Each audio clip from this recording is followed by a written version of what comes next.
If you're someone who suffers with claustrophobia or any kind of anxiety, really, I mean, anything that puts you in fight or flight mode, anything where you feel like you're going to have a panic attack and you have to get out of the situation, like you feel as if, sounds intense, but when I've had claustrophobia before, it literally feels like if I don't get out of that situation in that moment, I'm going to die. That's what it feels like. You feel like you can't breathe. You feel like the world's closing in around you, and you just have to get out of that situation. And if you can't, it's major panic time, right? Claustrophobia, right? It's had me for years. I've struggled on so many times on trains, elevators, crowds, things like concerts, that kind of thing. Even roller coasters, the bars that come down over you. Panic attack, horrible. Feel like I'm gonna die. So I recently had a flight um, that I've been stressing about for about a month or so, dreading the point where I get on the plane, the doors close, and I'm trapped. And I've had it before where it's panic attack. It's like, oh my God, can't breathe, I'm gonna die, jeez. And you sort of try and rationalize it, and you don't want to look stupid to anyone around you, so you internalize it, and it's horrible. It makes me feel, just thinking about that feeling now makes me feel sick.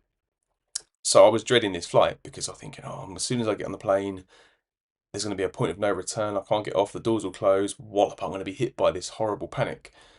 So I started trying to work out ways of dealing with it. And I looked up online, and there were breathing techniques, and there were a few different ways of looking at it. So one of the things to do was to look around you and name things that you can see. What is it they say? Five things you can see, five things you can touch, five things that you can hear, smell, taste, all that sort of stuff. Didn't do anything for me. I've tried before doing where you look, playing a game on my phone or watching something. Didn't work for me. So this time I thought I'd try something different because I was dreading this flight. And I kind of thought, you know what? I'm not sure that I need to be thinking about how to escape the situation or how to deal with the situation. Instead, I wanted to think about what's causing the situation. Why am I feeling claustrophobic? And I had this revelation, and it changed the whole thing. Because I got on the plane and I was fine. The thing was, I don't actually think I have claustrophobia. I think it's more there's something that I'm stressing about, something that I'm worried about, feeling a bit anxious about, and that thing I'm putting it onto claustrophobia. It's just like the way that it manifests, the way that it presents itself is, oh, I'm claustrophobic, I'm in an enclosed space, I need to get out. But really, it's a control thing because I don't feel like I'm in control of the thing that I'm anxious about, right? So I started thinking about this flight I had coming up, and I was thinking, what am I actually stressed about here? And I think it was, I had a weekend that I planned with a load of guys. Everything was on me. I didn't know how it was going to play out. I didn't know any of the guys that were coming. I was going to a country I'd never been to before. We were going to stay in a hostel, which was a bit ropey. And I was stressing about that, I think. And it seems silly, doesn't it? It didn't seem stressful to me, but I think that was it. And also, I think I've never really thought about it before, but I might actually be a bit of a nervous flyer. I don't like takeoff or landing, which is, loads of people have that, right? But all of those thoughts were compacted into, I'm claustrophobic, I'm going to get in that plane and feel claustrophobic and I'll panic. So the second I took my attention away from the actual claustrophobia and looked at the things I was nervous about or anxious about, different kept the fish altogether. Completely changed the situation. And so I got on the plane. The whole time I was thinking about, oh, I'm stressed about this weekend. How's this going to go? Oof, I'm not looking forward to this flight. I don't like the actual plane taking off and landing. I started thinking about that stuff instead. And the claustrophobia completely went. So I think claustrophobia wasn't actually my problem. That's just the way that I've been presenting it to myself and to the world. And I think the same thing goes now because I've done it for so long. I've felt claustrophobic for so long that every single time I'm in a situation that's enclosed, like I'm on a train and then a lot of people get on, it's busy, I instantly switch to, I'm claustrophobic, panic, but there's something, there's usually something else that I'm actually the actual underlying problem is something completely different. And sometimes I think, I mean, it's so triggering the thought of being claustrophobic that I instantly, as soon as I go into like a lift, straight away my reaction is, oh, I'm claustrophobic, I'm going to feel terrible now. And then I do.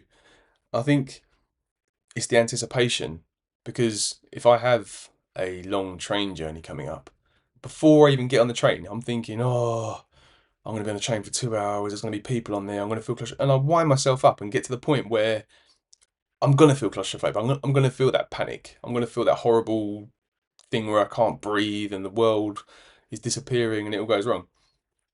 So, that realization of focusing on what's actually the problem here. It's not an enclosed space, because ultimately I'm sitting in a fairly comfortable seat. I've got friends around me. I've got some food, drink. I can watch TV if I want to. I can sit and watch a film.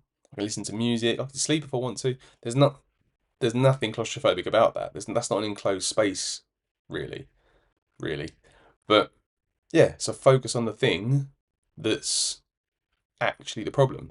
And also, another thing is, someone told me a while back that you should will the claustrophobia to do its worst, which sounds mad, but when you're feeling that panicky, horrible, oh, it's all going to end now, I'm going to die if I don't get out of the situation, say in your head, go on, do your worst, and be as claustrophobic as you can possibly be, and you'll see that nothing actually happens, because you can breathe. There is air there. You know, you're not actually being pinned down. There's nothing actually causing you problems.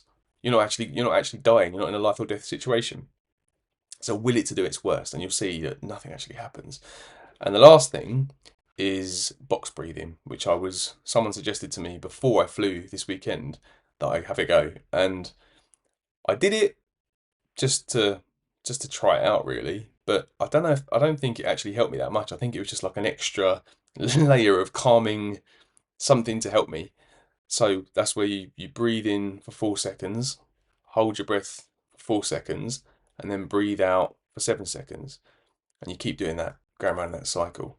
And I mean, I even did it where I was kind of focusing on, like, as I was counting 1, 2, 3, 4, I was looking at different things. 1, 2, 3, 4, and then hold it 1, 2, 3, 4, and then breathe out for 7.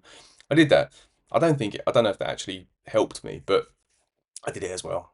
So, but yeah, but listen, trying to rationalize things and trying to work out what's actually going on, rather than just thinking, I'm in this situation, oh, I'm gonna die.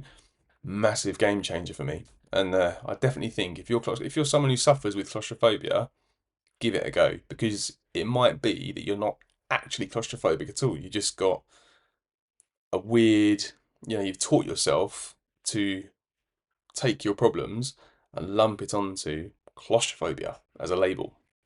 It feels really bad. So give it a go.